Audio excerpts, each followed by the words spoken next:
Basically physics है तो BS and ITB programmes के लिए है।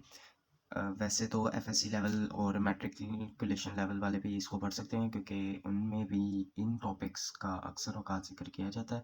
तो आज का जो हमारा टॉपिक है वो है electric field, electric potential due to a point charge और electric potential on a dipole. So इनके ऊपर हम डिस्कशन करेंगे और इसके फर्दर भी आगे बढ़ेंगे। कॉलम्स लॉ के बारे में जानेंगे। कॉलम्स लॉ क्या होता है? Electric permittivity of free space के बारे में जानेंगे कि परमिटिविटी ऑफ फ्री स्पेस क्या होती है। अब स्टार्ट करते हैं हमारे लेक्चर की तरफ। तो इंट्रोडक्शन करते हैं इलेक्ट्रिक फील्ड में। तो इंट्रोडक्शन में क्या आता है कि इलेक्ट्रिक फील्ड कहते हैं किसे? इलेक्ट्रिक क्या होते हैं? इलेक्ट्रिसिटी को कहते हैं। करंट होता है इलेक्ट्रिसिटी के अंदर। फील्ड किसी भी फील्ड को कहते हैं। तो इलेक्ट्रिक चार्जेस के बारे में बात करते हैं। तो इलेक्ट्रिक चार्जेस कैसे करते हैं? फॉर एग्जांपल आपने अक्सर देखा होगा जब भी दो चीज़ों को आपस में रब किया जाता है तो उनके अंदर एक चार्ज बन जाता है। फॉर एग्जांपल आपने बचपन में भी किया होगा कि जो पेपर है उसके छोटे-छोटे टुकड़े कर देते थे। तो उसके बाद स्केल को अपने हेड हेयर्स पर स्केल को अपने हेयर्स पर रब किया करते थे। जिसके बाद उन जैसे ही जो टोड पीसेस होते थे पेपर के उनके पास लाते थे तो वो हरकत मूवमेंट में आ जाते थे। बेसिकली क्या था, उन चार्जेस को जैसे ही रब किया गया तो चार्जेस यानी वो स्केल जिसको हमने रब किया तो उसके अंदर एक चार्ज पैदा हुआ जिसने उन पीसेस को अपनी तरफ अट्रैक्ट किया।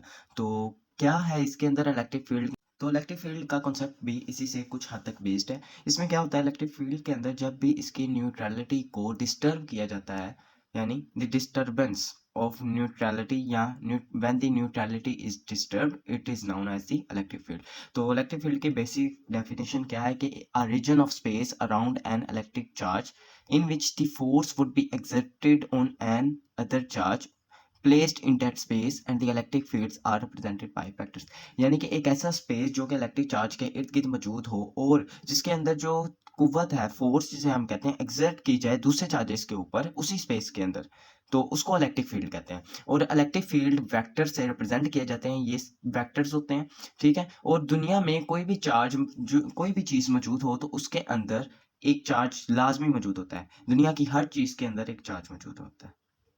दुनिया की हर चीज के अंदर चार्ज मौजूद होता है। The presence of charge is everywhere. So let's discuss our next thing.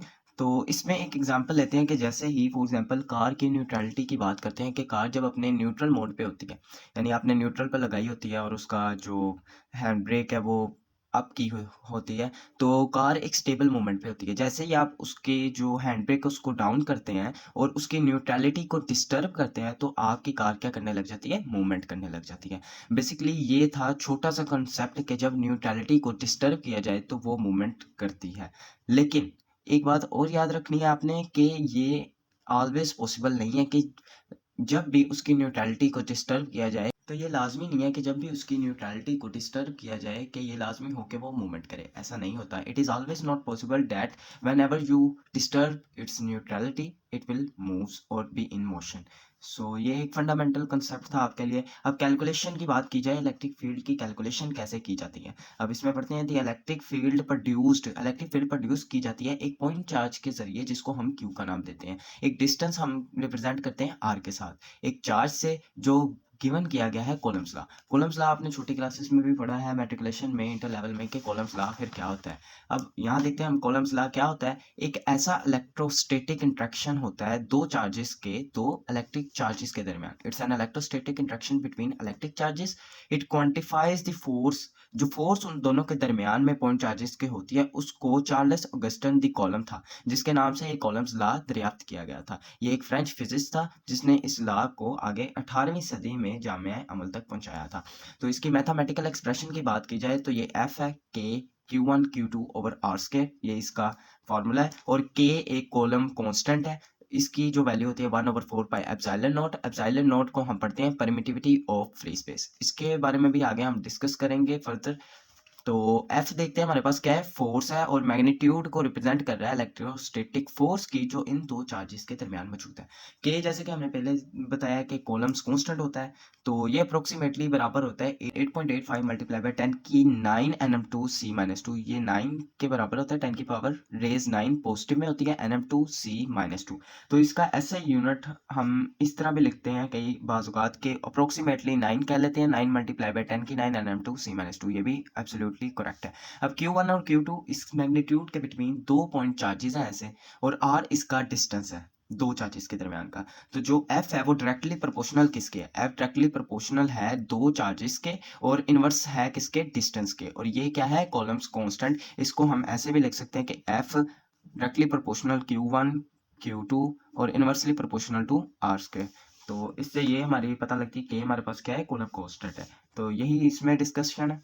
अब आगे चलते हैं अपने पेज की तरफ। तो उसमें क्या कहता है कि for example air and glass, ये एक एग्जांपल है थिंग्स की जो सेवरल थिंग्स में हैपन होती हैं।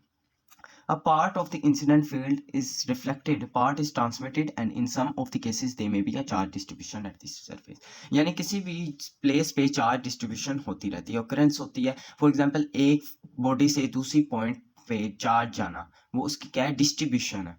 कोई चीज को तकसीम कर देना वो उसकी डिस्ट्रीब्यूशन कहलाती है। अब चार्ज डिस्ट्रीब्यूशन को फर्दर सम केसेस में देखा जाए तो क्या होता है कि जब भी एक फील्ड जो है वो कंडक्टर सरफेस से जाकर मिलती है, तो चार्जेस जो होते हैं वो रीडिस्ट्रीब्यूट हो जाते हैं अपने आप में, और कंडक्टर स्पेस जो होती है ड्यू टू फील्ड्स इन्फ्लुएंस की वजह से एक नई फील्ड को दरियाफ्त कर देती है। तो जिस इन्फ्लुएंस की वजह से ये नई फील्ड को क्रिएट करती है और कैंसिल कर देती है इंसिडेंट फील्ड को कंडक्टर के अंदर। तो ये चार्ज डिस्ट्रीब्यूशन की लाजमी नहीं है, ज़्यादा ये इंपॉर्टेंट नहीं है। बेसिक हमारा कॉलम्स लॉ था, कॉलम्स लॉ हमारा फर्दर जो चलेगा वो देखते हैं। अब रिफ्लेक्शन और रिफ्रैक्शन की बात की जाए, रिफ्लेक्शन और रिफ्रैक्शन का एक बेसिक कंसेप्ट यही है कि रिफ्लेक्ट करना, यानी किसी भी चीज़, लाइट की बात की जाए, फॉर एग्जांपल मिरर की बात की जाए, हमारी आइज़ की रेटिना की बात की जाए, तो उसमें क्या होता है कि जैसे ही लाइट ट्रैवल करती है, हाँ, वो लाइट फौरन हमारी आंखों में पड़ती है, मिरर से कनेक्ट करती है, और हमारी रिफ्लेक्शन हमें ही दिखाती है। तो ये सारा all to all because of the speed of light होता है। रिफ्लेक्शन और रिफ्रैक्शन की बेसिक कंसेप्ट की बात की जाए तो electric field can be reflected, electric field जो होती है वो रिफ्लेक्ट कर सकती है और रिफ्रैक्ट भी कर सकती है जब भी वो क्रॉस करे बाउंड्री सर्फेसिस को। बाउंड्री क्या होती है, सर्फेसिस। फॉर एग्जाम्पल ये चार खाने हैं, ये एक कमरा है, ये इसकी क्या है, बाउंड्रीज है। जो इसकी साइड बाई साइड क्या है, बाउंड्रीज कहलाती हैं। तो ये क्या करती हैं, रिफ्लेक्ट और रिफ्रैक्ट करती हैं इन क्रॉस बाउंड्री सर्फेसिस से। अब जो एंगल ऑफ इंसिडेंस होता है वो हम आई से रिप्रेजेंट करते हैं, और एंगल ऑफ रिफ्रैक्शन हम आर से रिप्रेजेंट करते हैं, और इनकी ट्रांसमिशन एंगल जो होता है वो डिटरमाइन किया जाता है प्रॉपर्टीज ऑफ मटेरियल्स के जरिए जो इसके अंदर इन्वॉल्व किए जाते हैं।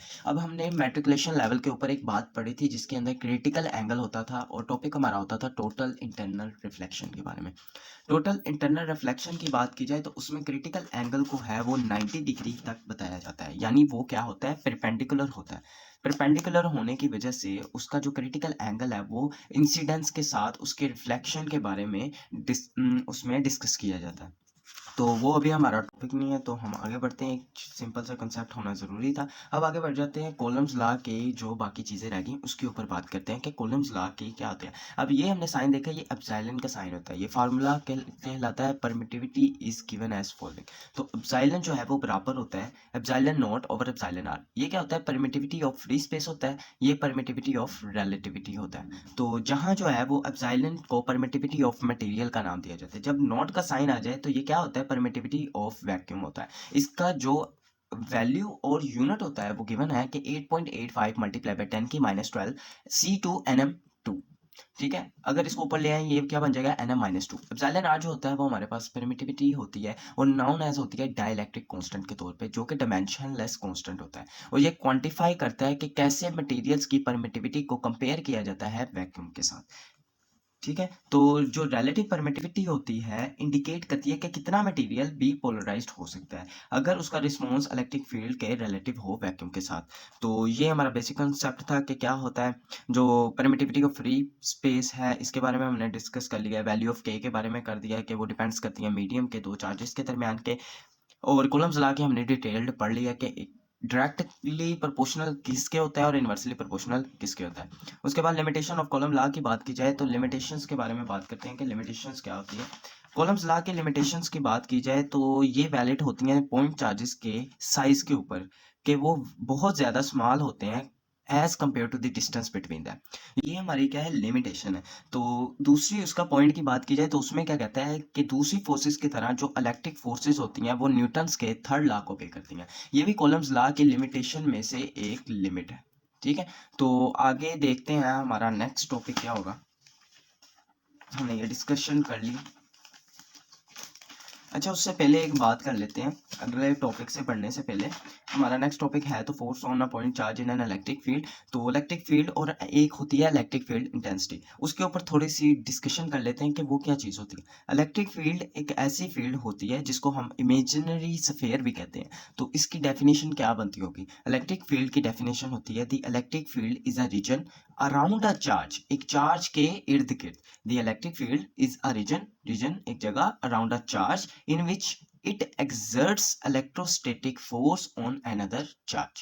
तो ये इसकी बेसिकली डेफिनेशन थी कि एक ऐसी इलेक्ट्रिक फील्ड जो रीजन में अराउंड अ चार्ज रोटेट करे और जिसमें एक्सर्ट्स करे इलेक्ट्रोस्टैटिक फोर्स को दूसरे चार्जेस के ऊपर। तो ये थी इलेक्ट्रिक फील्ड की डेफिनेशन। उसके बाद इलेक्ट्रिक फील्ड इंटेंसिटी की बात की जाए तो उसकी डेफिनेशन भी आप नोट कर लें, कहीं भी लिख लें। The strength of electric field, कि किसी भी इलेक्ट्रिक फील्ड की strength, the strength of electric field at any point in space, किसी भी पॉइंट पे स्पेस पे, is known as electric field intensity. ठीक है, मैं दोबारा दोहरा देता हूँ। The strength of electric field at any point in space, the strength of electric field at any point in space is known as electric field intensity. उसके बाद further इसकी एक्सप्लेनेशन की बात की जाए तो इलेक्ट्रिक फील्ड इंटेंसिटी का formula हमें देखना है। अब इलेक्ट्रिक फील्ड हमने इधर लिखा हुआ, इलेक्ट्रिक फील्ड इंटेंसिटी का फार्मूला हम इधर लिख देते हैं कि E is equal to F over Q naught के बराबर होता है। ठीक है, तो ये इसका फार्मूला होता है और ये बराबर किसके होता है? न्यूटन। फोर्स का यूनिट क्या होता है? न्यूटन। चार्ज का कॉलम, ये क्या बन गया? NC-1, और ये इसका क्या बन गया है? यूनिट। ठीक है, NC-1 इसका यूनिट होता है, ये इलेक्ट्रिक इंटेंसिटी का ऐसे यूनिट होता है। उसके बाद बात की जाए तो फर्दर हमारे टॉपिक की, तो उसमें एक इलेक्ट्रिक इंटेंसिटी के बाद इलेक्ट्रिक फील्ड लाइंस के बारे में भी डिस्कशन होती है कि इलेक्ट्रिक फील्ड लाइंस क्या होती हैं। ठीक है, तो इलेक्ट्रिक फील्ड लाइंस वो होती हैं जिसके अंदर डायरेक्शन ऑफ इलेक्ट्रिक इंटेंसिटी को इंडिकेट किया जाता है लाइंस के जरिए।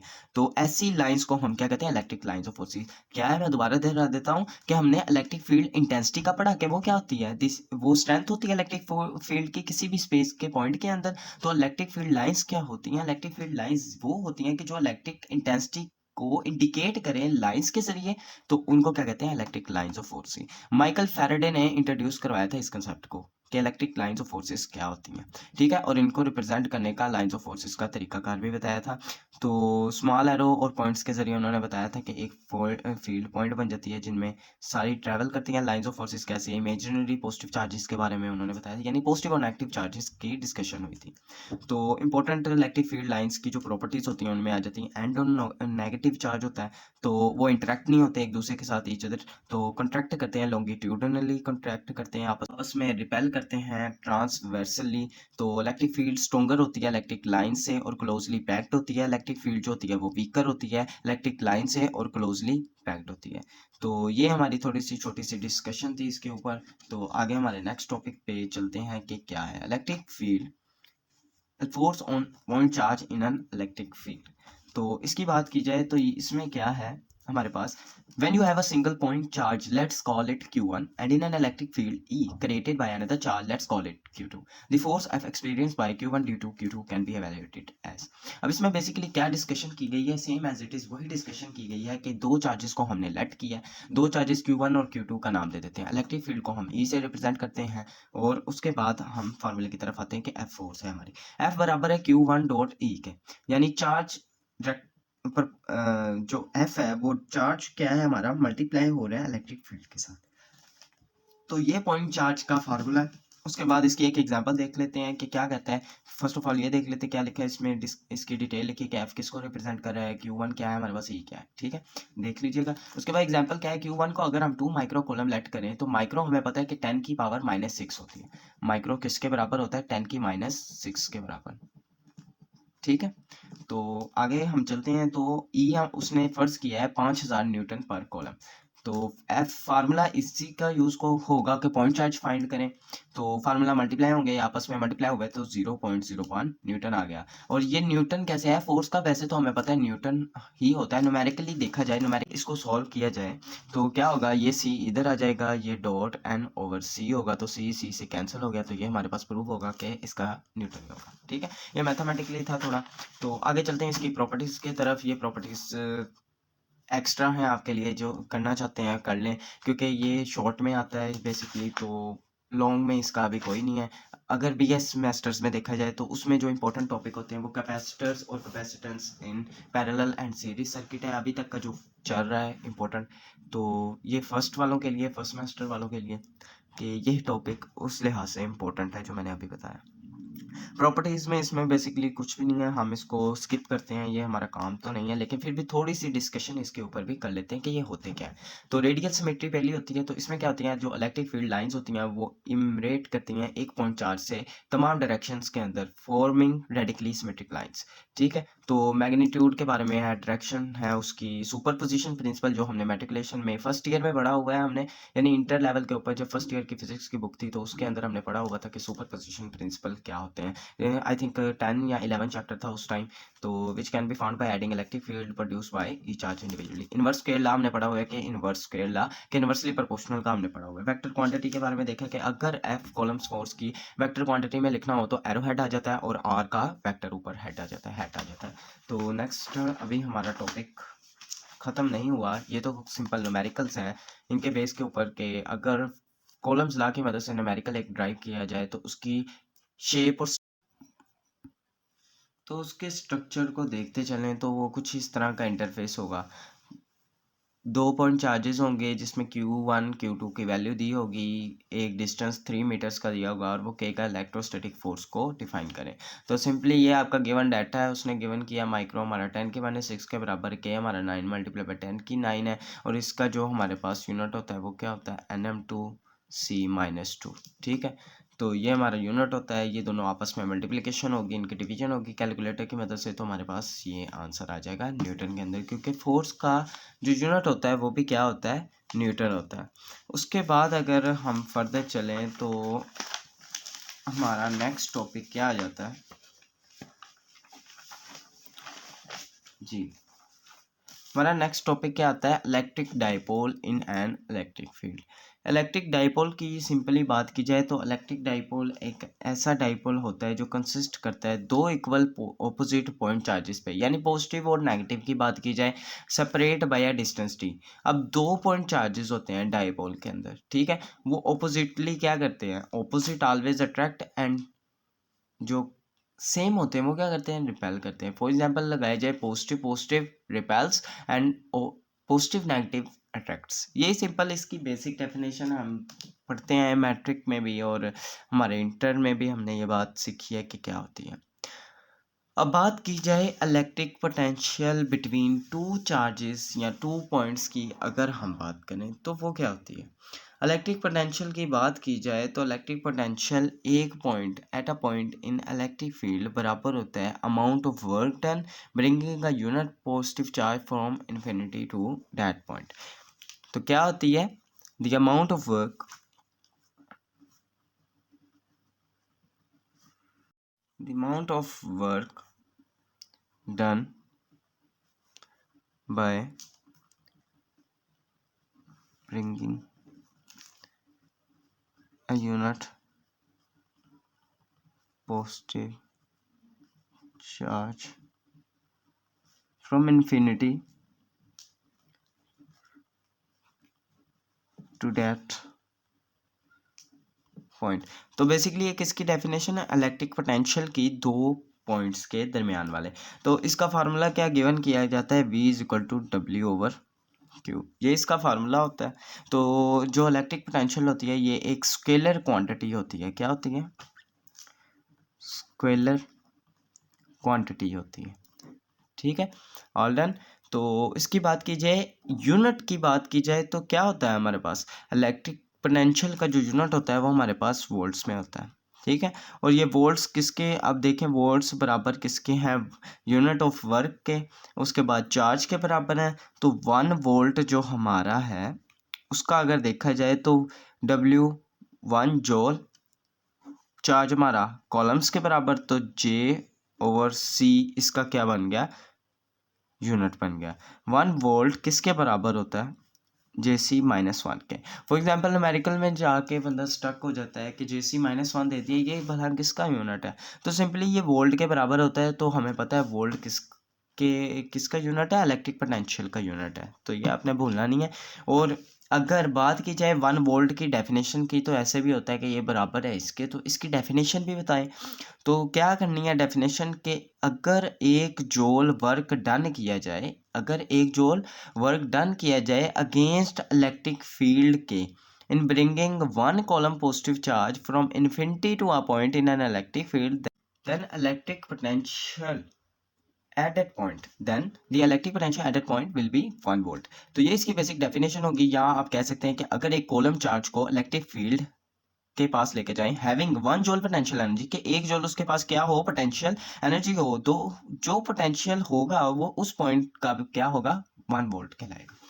तो जूल और कॉलम पे बेसिकली डेफिनेशन ड्राइव है, बाकी ऊपर वाली डेफिनेशन है आपने ब्रिंग कर लेनी है इधर। उसके बाद हम नेक्स्ट टॉपिक पे चलें अपने। तो उसके अंदर हमारे पास क्या हो गया, हमने डिस्कशन किसके ऊपर की, इंट्रोडक्शन की हमने इलेक्ट्रिक फील्ड के ऊपर। उसके बाद कॉलम्स लॉ के बारे में देखा, कॉलम्स लॉ के बाद हमने रिफ्लेक्शन और रिफ्रैक्शन के बारे में पढ़ा कि रिफ्लेक्शन और रिफ्रैक्शन की थोड़ा सा बेसिक कंसेप्ट लिया। उसके बाद हमने क्या पढ़ा है, electric field due to a point charge, उसकी हमने प्रॉपर्टीज पढ़ी। एप्सिलॉन परमिटिविटी के बारे में पढ़ा कि वो क्या होती है हमारे पास मीडियम के अंदर, चार्जेस के बारे में पढ़ा। टेस्ट पॉइंट चार्ज की हमने डिस्कशन नहीं की कि टेस्ट पॉइंट चार्ज क्या होता है। तो टेस्ट पॉइंट चार्ज मैं आपको बताना भूल गया कि वो क्या होता है। टेस्ट पॉइंट चार्ज कहते हैं, ये जो हमने फार्मूला लिखा था ना क्यू नोट, इसमें क्यू नोट जिस नोट जब आया है ना, तो इसका मतलब ये क्या है, यूनिट चार्ज है, टेस्ट पॉइंट चार्ज है या पॉजिटिव चार्ज है। ठीक है, तो इसको हम 3 नामों से जानते हैं, यूनिट चार्ज, पॉइंट चार्ज और test point charge, test charge. ठीक है, तो ये था हमारा क्या, टेस्ट पॉइंट चार्ज। उसके बारे में हमने डिस्कशन कर ली। उसके बाद हमारे पास चार्ज डिस्ट्रीब्यूशन था। चार्ज डिस्ट्रीब्यूशन के बाद हमारा एक टॉपिक था सुपर पोजिशन प्रिंसिपल, तो उसके ऊपर थोड़ी सी डिस्कशन और कर लेते हैं कि वो क्या होता है। सुपर पोजिशन प्रिंसिपल के बारे में देखा है कि हमने electric field is a vector, कि इलेक्ट्रिक फील्ड हमने पढ़ा कि एक वेक्टर होता है जो बे करता है सुपर पोजिशन प्रिंसिपल को। इसका मतलब क्या होता है, इसका मतलब ये होता है कि जो इलेक्ट्रिकल चार्जेस पे जो वेक्टर सम होता है वो फील्ड्स का प्रोड्यूस किया जाता है इंडिविजुअल चार्जेस के अंदर। ठीक है, तो इसकी एप्लीकेशंस हमने पढ़ी हैं कि play a crucial role in many everyday applications such be like, include करता है ऑपरेशंस को, इलेक्ट्रॉनिक डिवाइसेस के बिहेवियर चेक करता है, चार्ज पार्टिकल्स का, एक्सेलरेटर्स के अंदर फंक्शनिंग चेक करता है ह्यूमन नर्वस सिस्टम की।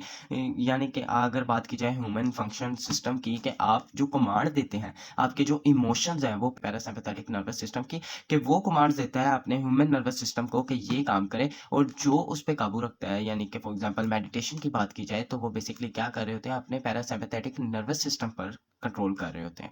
तो उसकी मदद से आप अपने इमोशंस पर काबू कर सकते हैं। तो सोनार एडवांसमेंट टेक्नोलॉजीज में भी ये एप्लीकेशन यूज़ होती है, सोलर पैनल्स की एग्जांपल है। तो बाउंड्री सरफेसेस ज़्यादा मैंने आपको डिटेल में नहीं जाऊंगा क्योंकि ये टॉपिक से हट के हो जाएगा। तो बाउंड्री सरफेसेस क्या होती थी, सॉइड बाउंड्रीज होती थी हमारे पास, क्या होती थी, साइड बाउंड्रीज। तो उसके बाद हमारा टॉपिक किस पे था, इलेक्ट्रिक डाइपोल के ऊपर। डाइपोल का हमने पढ़ा कि डाइपोल पॉइंट चार्जेस क्या होती हैं। तो हमारा जो नेक्स्ट टॉपिक है उसकी बात करते हैं, इलेक्ट्रिक फ्लक्स क्या होता है। इलेक्ट्रिक फ्लक्स वो होता है कि मैयर करता है इलेक्ट्रिक फील्ड लाइंस को जो पास कर रही होती है थ्रू एनी क्लोज सरफेस की, यानी measure of electric field passing through any close surface. तो उसके फार्मूला के बारे में बात की जाए तो वो बेसिकली किस पे डिपेंड होता है, phi is equal to E dot A के, जहाँ फाई से ही होता है। ई का मतलब क्या होता है, इलेक्ट्रिक फील्ड होती है। ए का मतलब एरिया ऑफ क्रॉस सेक्शनल होता है। अब इसका एक और फार्मूला बनता है, अगर एंगल पे एट एन एंगल बात की जाए तो इसका फार्मूला क्या बनता है, फाई का तब फार्मूला क्या बन जाता है, ई डॉट ए कोस थीटा, जहां थीटा जो है वो किसको रिप्रेजेंट करता है, एंगल को, जो भी किसी चीज का एंगल होता है। तो ये बेसिकली क्या होती है, मैग्नेटिक फ्लक्स की कह रहा हूँ, इलेक्ट्रिक फ्लक्स की ये भी क्या होती है, इलेक्ट्रिक फ्लक्स की डेफिनेशन होती है कि इलेक्ट्रिक फ्लक्स किसे कहते हैं। ठीक है, ये उसका फार्मूला होता है, phi is equal to electric field multiply by cross sectional area. और अगर एट एंगल एंगल बात की जाए तो phi is equal to electric field multiply by cross sectional area with product of cross sectional area and electric field and cos theta। ठीक है, तो next बात करते हैं हमारे गॉसेस लॉ के ऊपर के गॉसेस लॉ क्या होता है हमारा। गॉसेस लॉ पे बात करते हैं। गॉसेस लॉ, हमारे नेक्स्ट आर्टिकल का नेम क्या है कि गॉसेस लॉ। अब गॉसेस लॉ क्या होता है हम वो देखते हैं। अब गॉसेस लॉ की तरफ चलें तो गॉसेस लॉ हमें क्या स्टेट करते हैं। गॉसेस लॉ हमारा क्या होता है, फंडामेंटल प्रिंसिपल होता है ऐसा जिसके अंदर इलेक्ट्रोमैग्नेटिज्म जो होता है वो हमारा रिलेट करता है किसके साथ, इलेक्ट्रिक फ्लक्स के साथ किसी भी क्लोज सरफेस पे। तो इसकी डेफिनेशन क्या होगी, the Gauss's law state that's the fundamental principle in electromagnetism that relates the electric flux through a close surface to the electric charge enclosed by that surface. तो इसको मैथमेटिकली रिप्रेजेंटेशन फाई ई यानी E electric field, phi flux, D A area and epsilon और permittivity of free space and B poles. ठीक है, तो इसको major definition से state ऐसे भी हम कर सकते हैं कि electric flux through a close surface is equal to the electric charge enclose in that surface. ये मैंने लिख के दे दिया है, आप देख लें। ठीक है, उसके बाद अगर हमारी नेक्स्ट टॉपिक के ऊपर बात की जाए, हमारा फैराडेज लॉ आ जाता है। फैराडेज लॉ का बेसिक कंसेप्ट अगर हम पढ़ें तो वो काफ़ी बड़ा है। फैराडेज लॉ जिसके अंदर उसका फार्मूला आता है epsilon naught is equal to minus N delta phi over delta T. So basically जो नेगेटिव होता है वो क्या शो करता है, डायरेक्शन शो करता है। ठीक है, जो एन होता है वो नंबर ऑफ कॉइल्स को रिप्रेजेंट करता है, फाई हमारा फ्लक्स होता है, टी हमारा टाइम होता है और एप्सिलॉन नॉट हमारी परमिटिविटी होती है। ठीक है, तो ये बेसिक फैराडे लॉ का इलेक्ट्रोमैग्नेटिक इंडक्शन के अंदर इसका फॉर्मूला है। तो इसकी मदद से हम क्या फाइंड करते हैं, अब ये हमारा बेसिक कंसेप्ट है इसको लेके कि number of turns of the coil होती हैं, हमारे पास फ्लक्स होता है, टाइम होता है। तो इसके साथ फैराडेज लॉ के बाद हम बात करें ओहम्स लॉ के बारे में, तो ओहम्स लॉ हमारा क्या होता था। ओहम्स लॉ बेसिकली हम क्या पढ़ते थे ओहम्स लॉ के अंदर, ओहम्स लॉ हमारा होता था कि V डायरेक्टली प्रोपोर्शनल किसके है, R के। तो V इज इक्वल टू क्या बन जाता था, IR। क्या ये गलत, V डायरेक्टली प्रोपोर्शनल किसके होता है, I के। क्यों, वोल्टेज जैसे ही इंक्रीज करता है तो करंट भी क्या करता है, इंक्रीज करता है। तो इस लिहाज से V is equal to I R इस फॉर्म में बनता है जिसमें R हमारे पास क्या है, कांस्टेंट है, और क्या है हमारे पास, रेजिस्टेंस है। ठीक हो गया, तो V is equal to I R हमारा ओहम्स लॉ का क्या है, फॉर्मूला है, मैथमेटिकल रिप्रेजेंटेशन। तो रेजिस्टेंस जब इंक्रीज करती है तो करंट डिक्रीज करता है। ठीक है, अब फॉर एग्जांपल इसको कैसे इलेबोरेट कर सकते हैं, I is equal to R उधर गया, V over R. Current increase करेगा तो वोल्टेज भी क्या करेगा, इंक्रीज। करंट इंक्रीज करेगा तो रेजिस्टेंस करेगी डिक्रीज। रेजिस्टेंस अगर इंक्रीज करेगा तो करंट डिक्रीज होगा, करंट डिक्रीज होगा तो वोल्टेज भी क्या हो जाएगा, डिक्रीज हो जाएगा। तो ये इसका कंसेप्ट है कि रेजिस्टेंस क्या है, वो करंट को जाने से रोकती है। रेजिस्टेंस का क्या अमल दखल है कि रेजिस्टेंस करंट के फ्लो ऑफ द करंट को रोक के रखती है, उसको जाने नहीं देती, उसके रास्ते में रुकावट बनती है।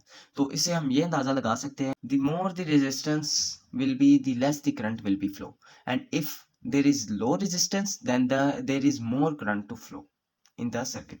सो सर्किट में हमने देखा होगा कि वायर्स जो होती हैं उनके अंदर इंसुलेशन लगी होती है जो कि हमें बचाती हैं इन चीज़ों से कि करंट हम तक पहुंच ना सके। अगर वो वायर्स के अंदर की जो इंसुलेशन है वो डैमेज्ड हो जाए किसी वजह से या वो ना मौजूद हो तो हमको करंट लग सकता है। उन इंसुलेशंस में बेसिकली क्या होता है, उनमें रेजिस्टेंस होती है जो करंट को कम कर देती है हम तक पहुंचने में। तो मैंने वही कंसेप्ट की बात की कि जितनी ज़्यादा हमारी रेजिस्टेंस होगी उतना कम हमारा करंट हो जाएगा। तो ये हमारी ओहम्स लॉ की बात थी। तो ओहमिक कंडक्टर्स और नॉन ओहमिक कंडक्टर्स की बात करें तो वो क्या होते हैं, वो एक बेसिक कंसेप्ट है कि जो ओबे करते हैं ओहम्स लॉ को वो क्या होते हैं, ओहमिक कंडक्टर्स, और वो स्ट्रेट लाइन से शो किए जाते हैं। और जो नॉन ओहमिक कंडक्टर्स होते हैं वो हमारे क्या होते हैं, जो ओबे नहीं करते ओहम्स लॉ को, और उनकी कर्व्ड लाइंस होती हैं। ठीक है, कर्व्ड लाइन होती है। तो ये हमारा ओहम्स लॉ का बेसिक कंसेप्ट था। अब द मोस्ट इंपॉर्टेंट टॉपिक की तरफ चलें, हमारा वो कौन सा टॉपिक है, वो हमारा टॉपिक है capacitance, capacitors and capacitance in parallel and series। अच्छा, अब इसमें बेसिक क्या चीज कंसेप्ट आपको देखने को मिलेगा। ठीक है, तो इसमें क्या करना है आपने, फर्स्ट ऑफ ऑल आपको पता होना चाहिए कैपेसिटर्स क्या होते हैं। हमारे घरों में भी लगे होते हैं कैपेसिटर्स। ठीक है, तो इनका काम क्या होता है, कैपेसिटर्स यूज होते कैपेसिटर्स जो हैं वो यूज होते हैं स्टोर करने के लिए चार्ज को। कैपेसिटर्स क्या करते हैं, स्टोर करते हैं, चार्ज को स्टोर कर लेते हैं, ठीक है। कैपेसिटर्स की बेसिक डेफिनेशन क्या बनेगी, capacitors are the devices which is used to store the charge, ठीक है। चार्ज में क्या होता है, करंट होता है। करंट किसे कहते हैं, the rate of flow of charges is known as current.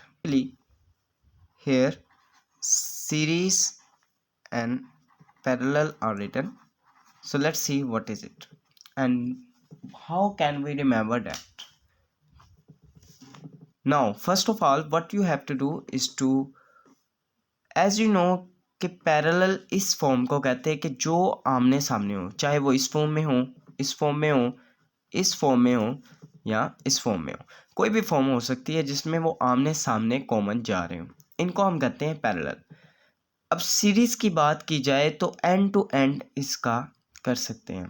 ये किस में है, ये सीरीज में है, एंड टू एंड। सीरीज को हम क्या कहते हैं, एंड टू एंड कनेक्टेड है, और पैरेलल को हम कहते हैं कि साइड बाय साइड कनेक्टेड है। ये आपने नहीं भूलना, ठीक है।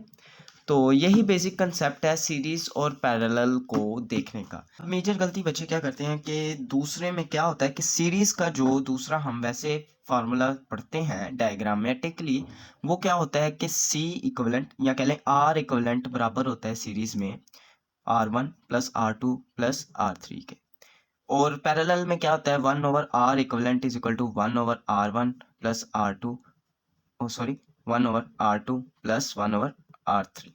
तो ये क्या होता है सीरीज और पैरेलल का सिंपल सर्किट्स का। तो क्या होता है कि ये आपस में क्या हो जाते हैं, रेसिप्रोकल हो जाते हैं, यानी ऑपोजिट टर्म्स बन जाती हैं। सीरीज के अंदर डिवाइड में आ जाता है और पैरेलल के अंदर एक सिंपल स्ट्रेट चेन में आ जाता है। तो इसको डिफाइन करते हैं आगे फर्दर। के लिए हम नया पेज लेते हैं, इस पे लिखते हैं कैपेसिटेंस को। फर्स्ट ऑफ ऑल हम देखते हैं किसमें, सीरीज में,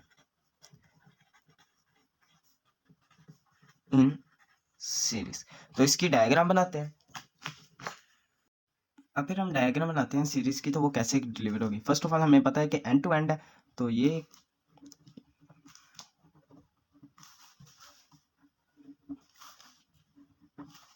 यहाँ हम क्या लगा देंगे, बैटरी।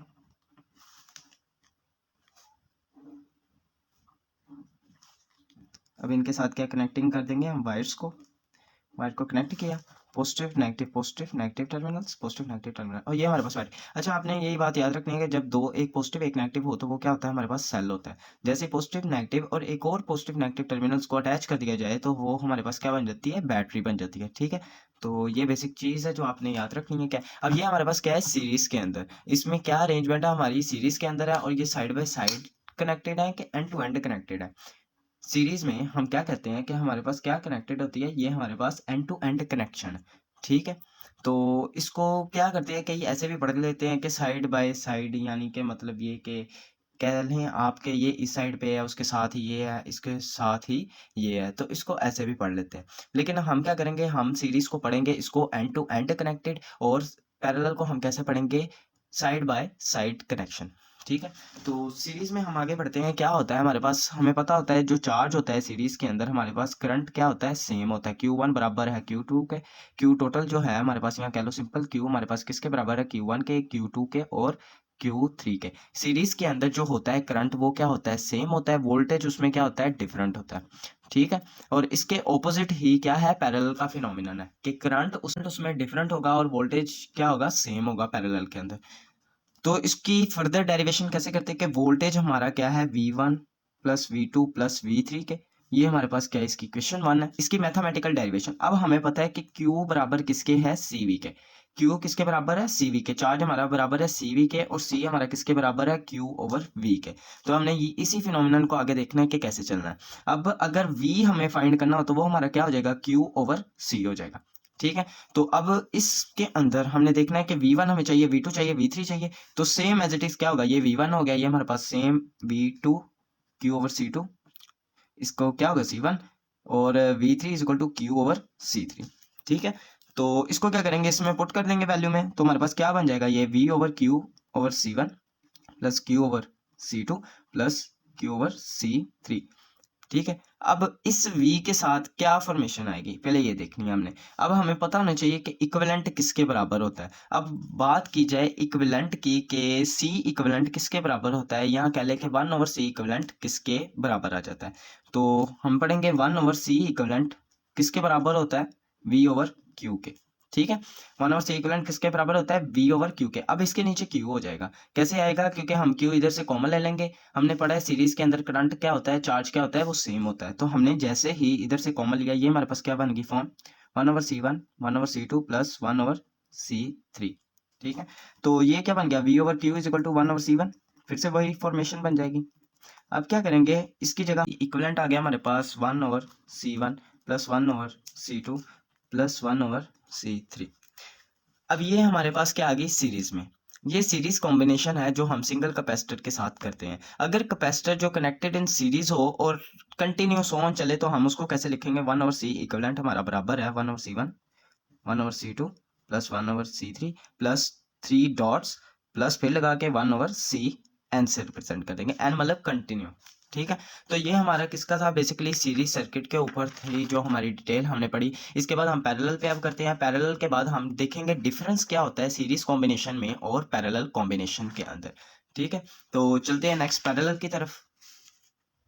अब कैपेसिटेंस इन पैरेलल की बात करें तो इसमें क्या होता है, इसमें हमने जैसे कि पढ़ा कि सीरीज के अंदर एंड टू एंड होता है और पैरेलल के अंदर हमारे पास क्या होता है, साइड बाय साइड। तो हम इसकी डायग्राम कैसे बनाएंगे, पैरेलल है यानी आमने सामने, एक ऊपर भी है नीचे भी है, इस तरह या इस तरह आमने सामने वो फॉर्म बना रही हूँ। अब कैसे बन जाएंगी, ये हमारे पास एक सेल, दूसरा, तीसरा, ये तीनों क्या है, आमने सामने है, ये इसके साइड पे है, ये इसके साइड पे है।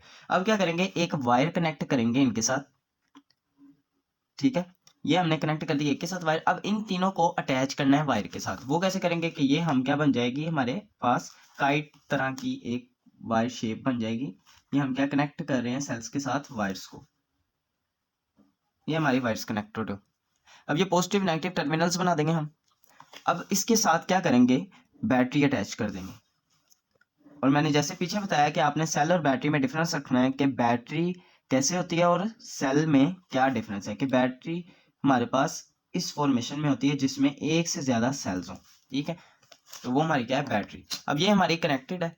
ठीक है, हमारे टर्मिनल्स इसके साथ कनेक्ट हो गए हैं। अब बात करते हैं नेक्स्ट कि इसकी फॉर्मेशन क्या होगी। जैसे कि पीछे सीरीज में पढ़ा कि करंट सेम होता है उनमें और वोल्टेज डिफरेंट। इसमें वोल्टेज सेम होगा, करंट क्या होगा, डिफर करेगा, डिफरेंट होगा। ठीक है, वोल्टेज सेम से मुराद क्या हुआ, V अब बराबर है V1 is equal to V2 is equal to V3। ठीक है, और इसमें Q क्या होगा हमारे पास, अब Q1 plus Q2 plus Q3, ये हमारी क्या होगी इक्वेशन 1। अब जैसे हमने पढ़ा Q is equal to CV, अब हमें Q चाहिए तो सेम सिंपली चार्ज को लेकर चलेंगे। ठीक है, चार्ज को लिया तो हमारे इधर आके हमने पुटिंग कर देनी है। अब नेक्स्ट हमारा क्या फॉर्म बनेगी, Q इज इक्वल टू हमने देख लिया है CV होता है। ठीक है, Q is equal to CV के बाद मैं दोबारा करके दिखा देता हूँ क्या हो जाएगा। अब हमारे पास Q वोल्टेज हमारे के पास क्या होता है सेम, तो हमारे पास Q1 क्या आ गया, C1V, Q2 हमारे पास क्या आ गया, C2V, Q3 हमारे पास क्या आ गया, C3V। अब आगे फॉर्मेशन पूरी करने के लिए हम नेक्स्ट पेज पे चले जाते हैं। अब देखें तो क्या फॉर्म बन जाएगी। अब हमारे पास क्या बना, अब Q हमारे पास आ गया है C1V plus C2V plus C3V। इसमें से Q आ गया हमारा चार्ज और V हमने क्या ले लिया common, C1 plus C2 plus C3। ठीक है, अब Q/V हमारा किसके बराबर होता है हमने देखना है, C1 plus C2 plus C3। अब Q/V C इक्विवेलेंट के बराबर होता है हमारे पास, Q/V किसके बराबर होता है, C इक्विवेलेंट के। तो हमारा C इक्विवेलेंट क्या आ गया, C1 plus C2 plus C3। ये हमारा था कैपेसिटर जब सिंगल इक्विवेलेंट कैपेसिटेंस के लिए इस्तेमाल हो, जब वो कनेक्टेड हों पैरेलल कॉम्बिनेशन के अंदर। लेकिन जब n कैपेसिटर्स यानी 100 ओम कैपेसिटर चलते जाएं तो उनके लिए हम क्या फार्मूला यूज़ करेंगे, वो ये होगा C1 plus C2 plus C3 plus 3 dots with plus CN। ठीक है, ये हमारा हो गया पैरेलल का। अब हमने ऑल टू ऑल पैरेलल और सीरीज़ के बारे में डिटेल्ड में रिव्यू कर लिया है कि पैरेलल और सीरीज़ कैपेसिटेंस को कैसे फॉर्मेशन दी जाती है with mathematically and with derivation. अब क्या होगा इसमें बेसिकली आपको ये आप कह रहे होंगे कि मैथमेटिकल सॉल्व्ड है, तो डेफिनेशंस और क्या बेस्ड हम करें कि हमारा जो है थ्योरी टाइप भी कोई चीज़ बन जाए। तो उसके लिए आपने क्या करना है कि कैपेसिटेंस की आपने थोड़ी सी डिटेल रिव्यू देनी है। तो इसमें बेसिकली कैसे आपने कैपेसिटेंस की सीरीज़ के अंदर थ्योरी में अगर लिखना पड़ जाए तो आपने बता देना है कि साइड बाय साइड होती हैं कि एंड टू एंड होती हैं, सीरीज़ के अंदर एंड टू एंड होती हैं। तो हमने ये बता देना है कि ये सीरीज़ जो होती हैं वो एंड टू एंड कनेक्टेड होती हैं कैपेसिटर्स इन सीरीज के अंदर, ठीक है। और इसके बाद आगे करैक्टरिस्टिक्स भी हैं, इसकी टाइप्स कॉम्बिनेशन ही होती हैं इनकी कैपेसिटर्स के साथ जो हमने गिवन कर दी हैं आगे। तो इसके अंदर जो आपने बेसिकली क्या करना है कि सेम अमाउंट ऑफ चार्जेस के बारे में बताना है कि करंट इसमें सेम होता है, वोल्टेज इसमें डिफरेंट होता है, ये बेसिक चीज़ें आपने लिख देनी। उसके बाद जब थ्योरी के मैथमेटिकल इक्वेशन आपने देनी है तो यहाँ लिख देना है स्कीमेटिक डायग्राम या कोई भी डायग्राम लिख के आपने ये फॉर्म बना देनी है। उसके बाद लिख देना नीचे सीरीज की डायग्राम, उसके बाद मैथमेटिकल रिप्रेजेंटेशन यानी प्यारी सी हेडिंग दे के आपने सारा आर्ट वाल क्लियर करना है मैथमेटिकली लिख के। उसके बाद ये फॉर्म लिख देनी है, फिर ये सारी डिलीवरेंस आपने कर देनी है। और फिर साथ में थ्योरी के दो दो तीन तीन वर्ड्स आपने ऐड करके क्या करना है कि लिख देना है this is equal to this and the as we know that, इस तरह की सिंस हैंस, ये सारी चीज़ें आपने यूज़ करते हुए इन डेफिनेशंस को करना है। तो आज के हमारे टॉपिक ऑल क्लियर हो चुके हैं, हमने काफ़ी कुछ पढ़ लिया अप्लाइड फिजिक्स के बारे में। गॉसेस लॉ का भी देखा, अभी हमने फैराडेज लॉ का भी देखा, कैपेसिटेंस सीरीज भी देख लिया, पैरेलल भी देख लिया, ओहम लॉ के बारे में भी पढ़ लिया, करंट के बारे में पढ़ लिया कि क्या होता है, कैपेसिटर्स के बारे में जान लिया हमारे पास क्या होता है। आगे फर्दर कैपेसिटर्स की भी बेशुमार टाइप्स होती हैं, उन दो टाइप्स की भी आगे फर्दर टाइप्स होती हैं, तो वो अभी डिटेल डिस्कस हम नहीं करेंगे, वो इंशाल्लाह नेक्स्ट लेक्चर के अंदर हम एलसीए का हमारी जो क्लास होगी उसके अंदर डिस्कस करेंगे, जो हमारी है लीनियर सर्किट एनालिसिस के। फिजिक्स का बेसिकली इसमें इतना डिटेल नहीं है अभी, तो एलसीए के अंदर है हमारा लीनियर सर्किट जो एनालिसिस है, उसमें हमारे अंदर फिक्स कैपेसिटर्स, ठीक है, लीनियर नॉन लीनियर वगैरह आ जाते हैं, थर्मल कैपेसिटर्स वगैरह। तो रजिस्टर्स की भी उसमें काफ़ी टाइप्स पढ़ेंगे हम इंशाल्लाह। तो अभी के लिए तो इतना काफ़ी है आज के लिए, बाकी सब्सक्राइब करें अगर वीडियो अच्छी लगी हो, और कर लीजिए फिजिक्स के अंदर हम फिजिक्स के हम पढ़ेंगे, एलसीए के अंदर पढ़ लेंगे, ठीक है। जो अब ये आपकी ज़्यादा फर्दर डिस्कशन हो रही है मिड के ऊपर, मिड में अगर आपने अच्छे तरीके से पास कर लिया तो इंशाल्लाह फाइनल में आप एक ग्रेड हासिल कर लेंगे। तो आज के लिए इतना काफ़ी है। तो best of luck to all and अल्लाह हाफिज़।